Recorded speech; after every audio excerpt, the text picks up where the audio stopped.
I was still seeing people concerned with creating a nice transition between dark and light. And that's not how you should be thinking. You know, it's not about dark and light. It's about form and edge, okay? Dark and light only describes form and edge. They're secondary to the actual objective. When designing characters for film, are you already mindful about how the character will be lit, how much you'll see? Yes, I am. I mean, with him, he's going to be, Chewbacca's in a large range of situations.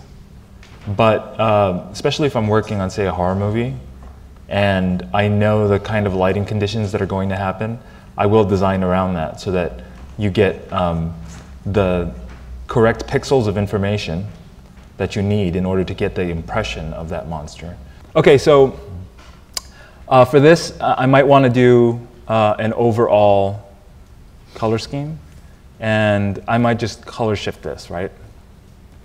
And let's start with the midtones.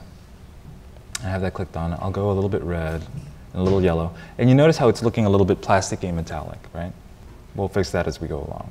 And then we'll go to the highlights and add a little bit of a yellow tint to the highlights so that it's more complex, a little more red.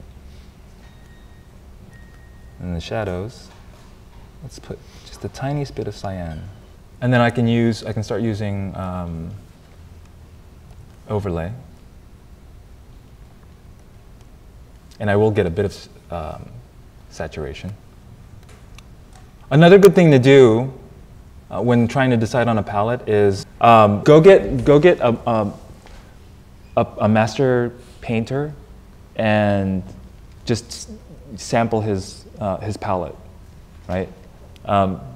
Especially painters that have more limited palettes, so that you guys can start to understand it first. I mean, you know, grab a Rembrandt or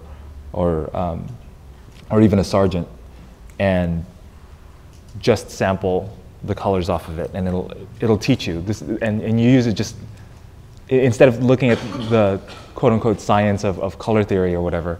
Use that at first, because then you'll start to develop a facility for it, and then start studying why these things work. You know, at first copy the masters so that you're already copying stuff that works, and then after that figure out what the theory is behind it.